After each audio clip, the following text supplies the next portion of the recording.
প্রিয় BA fourth সেমিস্টারের ছাত্রছাত্রীরা, আজকে আমি যে বিষয় নিয়ে আলোচনা করব সেটি তোমাদের যে কম্পালসারি বেঙ্গলি সাবজেক্টটি রয়েছে LCC 2, এই সাবজেক্ট থেকে অত্যন্ত গুরুত্বপূর্ণ দুটি 5 নম্বরের প্রশ্ন, যে প্রশ্নটি আসার সম্ভাবনা প্রবল রয়েছে, সেরকম একটি প্রশ্ন, দুটি প্রশ্নের উত্তর নিয়ে আলোচনা করব।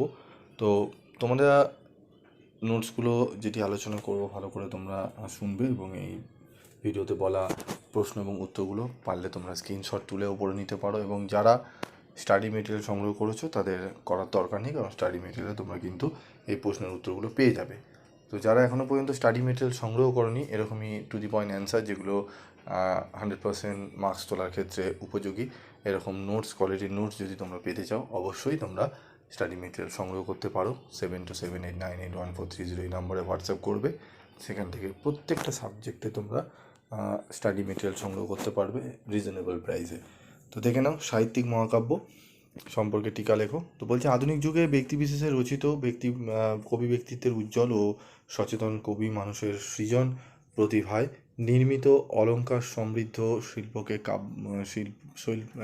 শৈল্পিক কাব্যকে, ঠিক আছে, আমাদের লিটারারি এপিক বা সাহিত্যিক মহাকাব্য বলে।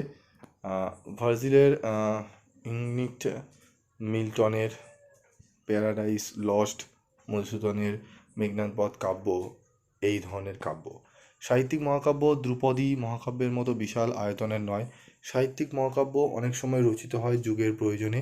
এর মধ্যে আলংকারিক ঐশ্বর্য বেশি থাকে এবং এক ধরনের কৃত্রিমতাও দেখা যায়। ধ্রুপদী মহাকাব্যের সরলতা, বলিষ্ঠতা ও প্রাণাবেগ এর মধ্যে অনুপস্থিত। অনেক সময় বিষয়বস্তুর মধ্যে কবির বক্তব্য প্রাধান্য লাভ করে। সাহিত্যিক মহাকাব্য কোনো এক জাতির, কোনো এক যুগের মহৎ মানসিকতা সমৃদ্ধ কাব্য।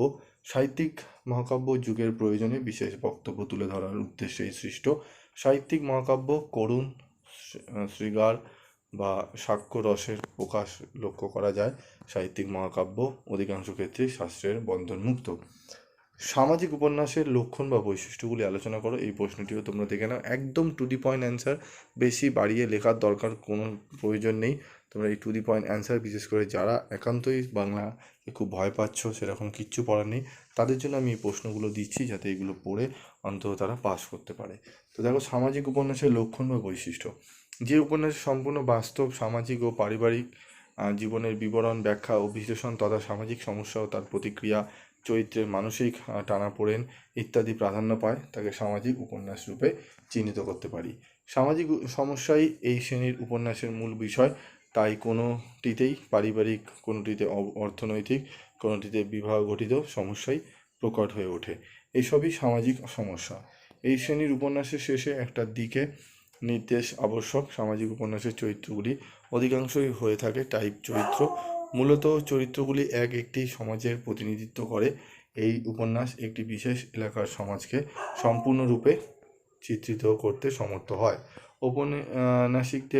ঔপন্যাসিকের বক্তব্য কোনো না কোনো চরিত্রের মাধ্যমে ব্যক্ত হয়ে সামাজিক উপন্যাসে ঔপন্যাসিকের সমসাময়িক প্রসঙ্গই এ উপন্যাসের মূল প্রতিপাদ্য বিষয়। তো দেখলে তোমাদের এখানে তোমাদের বৈশিষ্ট্য যেহেতু বলেছে, আমি এখানে তোমাদের 6টি বৈশিষ্ট্য তুলে ধরে চেষ্টা করেছি। এই প্রশ্নের উত্তরগুলো তোমরা চাইলে খাতায় নোট করেও পড়ে নিতে পারো। এরকম আরও অনেক এর থেকেও বেটার কোয়ালিটির উত্তর রয়েছে। এই প্রশ্নের আরও ডিফিকাল্ট 2-3টি প্রশ্নের উত্তর রয়েছে, যেগুলো যে যেরকম যদি পছন্দ করবে সেই রকম পড়তে পারবে। তো আমাদের নোটসে কিছু কিছু কোশ্চেনের দুটো করে, দুটোর বেশি কিন্তু অ্যান্সার থাকে। যারা ভালো স্টুডেন্ট তাদের জন্য একরকম নোটস, এবং যারা মিডিওকার স্টুডেন্ট তাদের জন্য সেরকমই নোটস তৈরি করা থাকে।